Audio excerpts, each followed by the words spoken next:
Ya estamos con el economista Pablo Moya, él es integrante de OICO Consultora y allí están analizando, como siempre, cuál es la situación económica y todo lo que afecta a nuestro país. Y hoy nos preocupa los temas de frontera, lo que sucede con Argentina, y queremos hablar con él para analizar también cuánto de esto está afectando hoy, las medidas del gobierno que se acaban de tomar y qué perspectivas hay con esta situación. Buenos días, Pablo, ¿cómo estás? Hola, ¿qué tal? Un gusto. Muchísimas gracias. Bueno, como decíamos, Pablo de OICO es consultora. Tú venís trabajando y el equipo viene trabajando en esto, como siempre, de analizar cuál es la situación que tenemos. Para poder hacer un resumen tipo puesta a punto, ¿verdad? Porque todos sabemos lo que venimos pasando estos meses, pero si tuvieras que destacar cuál es el momento actual que estamos viviendo de la situación en Argentina y su afectación a nuestro país y en particular a la frontera, ¿qué nos puedes contar? Bueno, claramente en los últimos años, yo diría que en los últimos 3 años, el perjuicio ha sido mayor. ¿Qué quiero decir con esto? Siempre la situación en Argentina últimamente estaba, sobre todo la relación de precios, la distorsión de precios que existe en Argentina estaba afectando a Uruguay. En el último tiempo esos efectos negativos se han profundizado. Y creo que particularmente lo que más debería de interpelarnos o analizar es aquello que pensábamos que era una situación coyuntural. Como ejemplo, lo que podía ser el corte de los puentes en su momento, decir, bueno, ok, es algo puntual, se va a revertir, o algunos temas devaluatorios puntuales en Argentina. Lo que estamos viendo es ya una persistencia, ¿no? Una situación estructural que, si lo miramos retrospectivamente, ya no solo, como te decía, los últimos 3 años, sino que hay que ver más a mediano plazo hacia adelante, ¿no? Una situación que en Argentina no va a solucionarse en el corto plazo, y las medidas que pueda tomar el gobierno deberían ser en esa línea, el gobierno uruguayo en esa línea, es decir, considerar que estos shocks negativos que recibe la economía no son transitorios sino permanentes. Ahí está, justamente sobre las medidas vamos a profundizar enseguida, porque bueno, hoy lo comentábamos en la jornada de las noticias más temprano, pero antes te quiero preguntar algo, Pablo, que es una premisa con la que por lo menos yo me crié, esa cuestión de que Argentina se enfermaba y Uruguay se resfriaba enseguida. Hoy da la sensación de que, al menos en términos económicos, la situación es bien distinta, que uno está de un lado y otro del otro. ¿Qué explicación le encontrás a eso? Que Uruguay no se haya contagiado justamente de esa gripe argentina. Bueno, sí, cuando te criaste era otro Uruguay del que nos criamos nosotros, por ejemplo.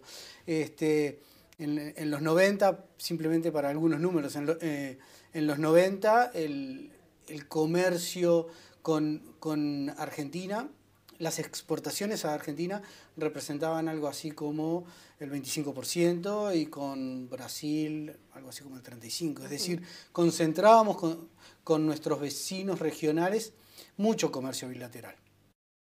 No solo eso, sino que también el sistema financiero, principalmente la banca, estaba también muy concentrada con no residentes y sobre todo con argentinos. Entonces,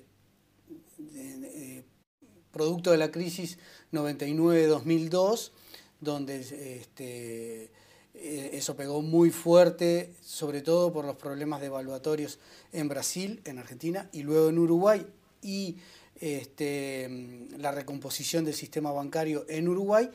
Esa preponderancia de estos dos países perdió peso a la fuerza de los hechos. Y después fue una supervivencia del país, ¿no? Entonces, hoy pasamos, como te decía, de los 90, de tener un intercambio comercial o unas exportaciones con Argentina de ese 25%, 30%, a menos del 10%. ¿Eso qué significa? Bueno, las empresas tuvieron que redireccionar mercados, y entonces, en lo que tiene que ver precisamente con el impacto de bienes, de las exportaciones de bienes del Uruguay hacia Argentina, el impacto es menor. No digo, siempre hablando en términos macroeconómicos, sí, obviamente. si existe una empresa que su mercado de destino puntual, único o mayoritario es Argentina, la está teniendo complicada, si no es que se complicó del todo. Entonces, por eso esa premisa de que, bueno, Argentina se enferma y nosotros nos resfriamos. Pero eso ha cambiado. También, como decía, el sistema bancario. Hoy la porción de depósitos de no residentes es menor en el sistema, y el sistema bancario en su conjunto, a través de las modificaciones que ha tenido el Banco Central, ha tenido una regulación y supervisión muy distinta de lo que era previo a la crisis. Me voy a ese tema precisamente, porque en estos días, bueno, se habla... También estamos frente a elecciones en Argentina, unas elecciones puntuales. Se habla de que si Milei llegara en su momento al gobierno, él habla de la dolarización y todo el mundo se asusta qué quiere decir. Se habla de una potencial corrida bancaria. Y todo esto nos remite al 2002, ¿no? Y nosotros que trabajamos en la banca en esa época lo recordamos, Pablo. ¿Tenemos que estar preocupados con eso o entender que estamos en momentos distintos, muy distintos, justamente, entre otras cosas, por esa menor dependencia, por un orden en nuestras cuentas, por un contexto internacional distinto? Contanos, porque estamos todos de alguna forma en alerta y no sabemos si es real o no lo que está, todas las campanas que se escuchan. No, estamos en un contexto totalmente distinto a la crisis de 2001 en Argentina, por varios factores. Primero, como decía, la dependencia de Argentina está limitada, y sobre todo por el canal de transmisión financiero, ¿no? Que es lo que de alguna manera se materializó en la crisis de 2002, aunque, bueno es recordar, el Uruguay en temas macroeconómicos ya venía desde el 99 con caída de su producción, ¿no? Entonces, hoy la situación es totalmente distinta. En cuanto a las posibilidades que puede existir de una dolarización de Argentina, sí, puede generar tanto gente a favor como en contra, sobre todo los partidarios de Milei.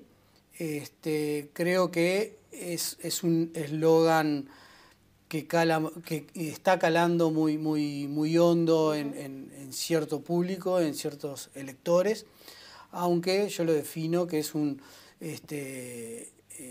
populismo un populismo, es decir, les está transmitiendo a la gente algo que quiere escuchar pero que no puede materializar. ¿Por qué digo? Porque no puede materializar, porque no es para poder ir a cambios, de dejar la moneda y pasar al dólar como moneda, como él la plantea. Bueno, no solo tiene que ser aceptada por la población, sino que tiene que hacer unas reformas tales del sistema fiscal, del sistema bancario.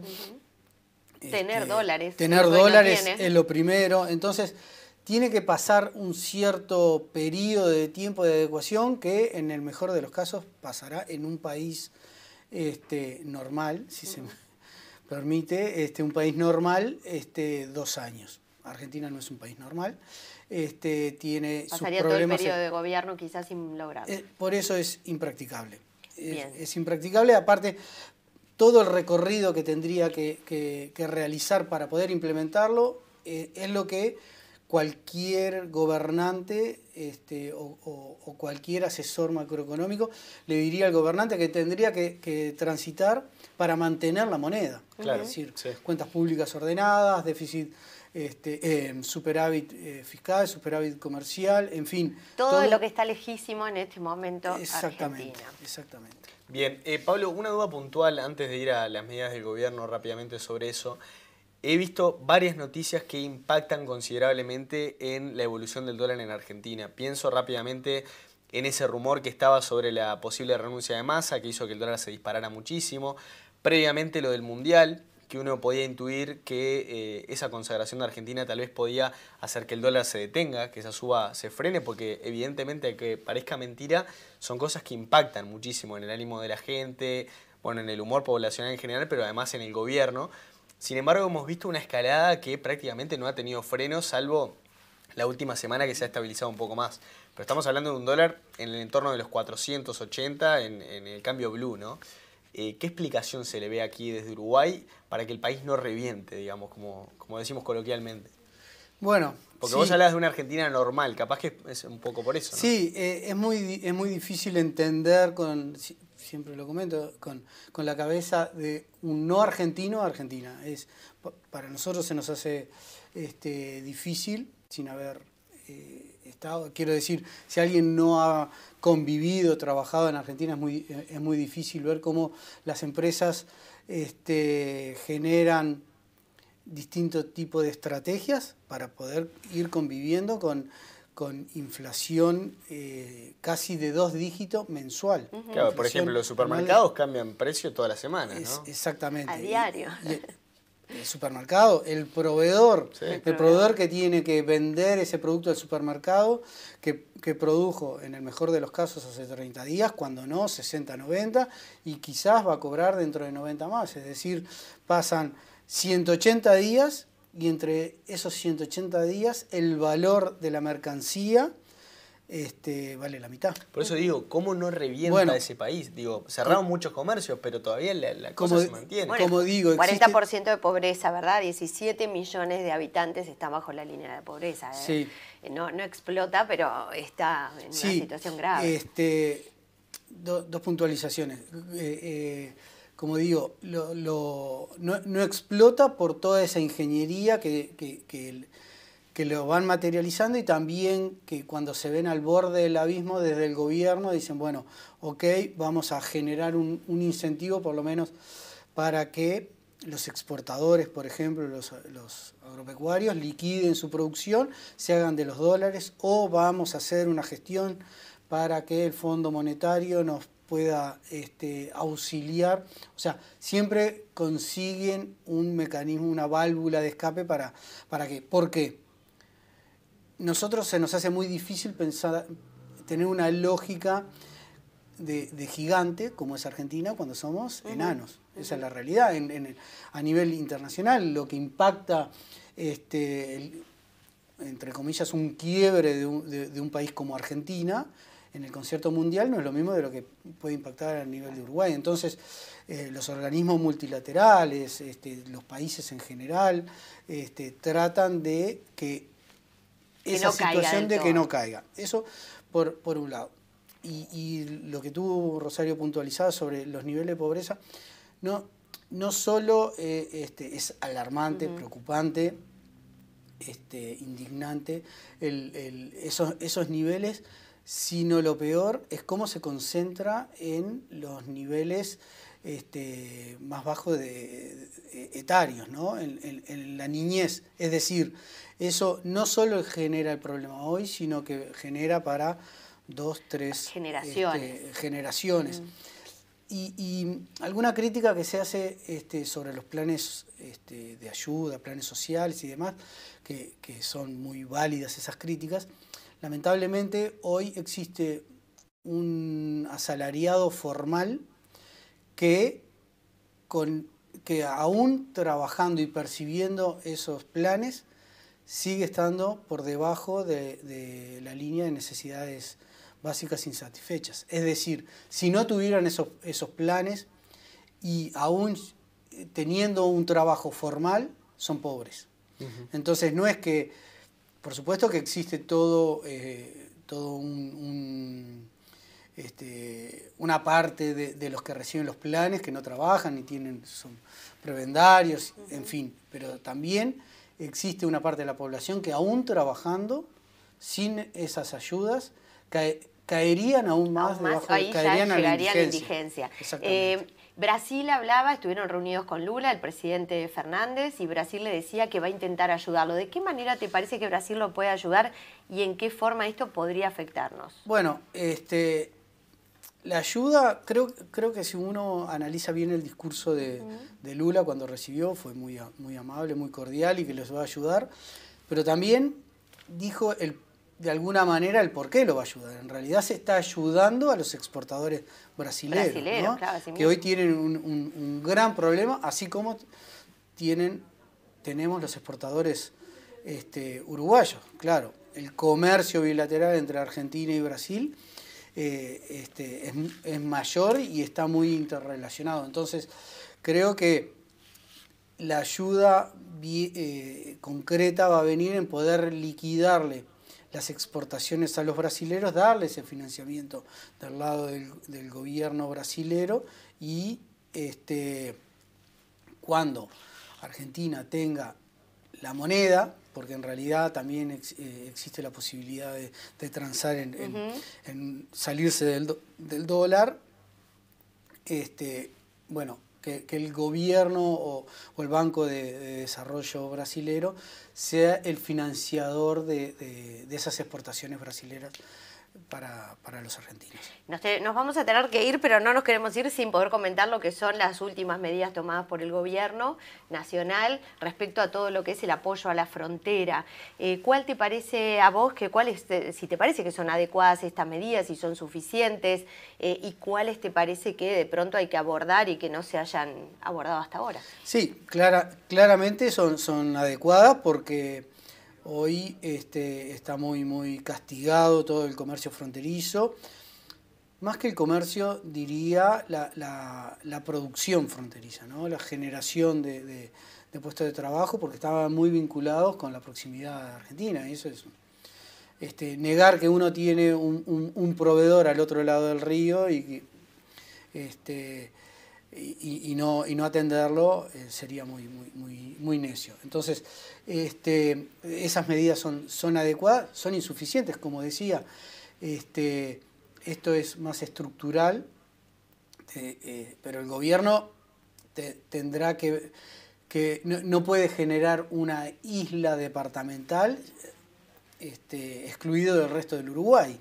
Entonces, no puede hacer una diferenciación. Bueno, a ustedes les voy a dar ciertos beneficios fiscales tributarios y al resto del Uruguay no. Entonces, no es fácil. Complejo, sí. No es fácil esa discriminación. Esto que se habla de la importación directa, ¿lo ves viable, útil? ¿Estaríamos en lo mismo? ¿Después no termina derramando en la gente? Bueno, primero lo que creo que existen mecanismos que ya están implementados, que tendrían que ser más rigurosos. Por ejemplo, en el contrabando. Uno sabe que productos argentinos y productos argentinos legales que entran importados y, por ejemplo, ayer justo estaba con un empresario que se compran en comercios en Montevideo sin los octógonos. Sí, entonces, eso uno dirá, bueno, no es un contrabando. No es un contrabando, pero es un producto. Primero que sale 4 veces menos la producción del lado argentino que la uruguaya. Pero aparte no cumple con los controles, que esos controles para los productores uruguayos son costos. Son costos, claro. Entonces, y para el consumidor como que te habilita a comprar más eso que lo otro, porque decís hasta es sano, pensás. Entonces, como decía, existen mecanismos que hoy no están implementados. Por otro lado, se pueden implementar otros, como decir, cuando se hacen estímulos dentro de una economía que tiene alguna relación con otra, la otra economía dice, bueno, ya que estás estimulando algún sector, entonces existen ciertos waivers, es decir, cambios de regla que yo también puedo implementar para proteger. Eso existe, eso debería implementar. Me quedo con esa reflexión del final, Pablo. Nosotros ya tenemos que ir cerrando, pero bueno, simplemente repasar eso de que el gobierno elaboró un paquete de medidas vinculados a los departamentos ahí limítrofes, precisamente que tienen que ver con las exoneraciones tributarias, el descuento del IMESI que pasa de 30 a 40%, y bueno, un tema que va a seguir sobre la agenda seguramente por mucho tiempo más. Te agradecemos tu presencia, Pablo. Las órdenes.